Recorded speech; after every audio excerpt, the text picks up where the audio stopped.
Chairperson child protection bureau اور members by assembly Punjab Sara Ahmad کا child labour کے خلاف عالمی دن پر خصوصی پیغام۔ آج دنیا بھر میں چائلڈ لیبر کے خلاف عالمی دن منایا جا رہا ہے۔ چیئرپرسن سارہ احمد جبری مشقت اور چائلڈ لیبر کے خاتمے کے لیے پنجاب اسمبلی سے قرارداد منظور کروائی۔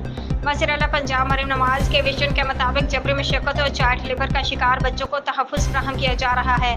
بچوں کو ورکشاپس اور گھروں میں کام کرنے کے بجائے تعلیم کا حق حاصل ہے۔ 15 سال سے کم عمر بچوں سے جبری مشقت لینا اور انہیں چائلڈ لیبر میں ملوث کرنا ایک قابل سزا جرم ہے۔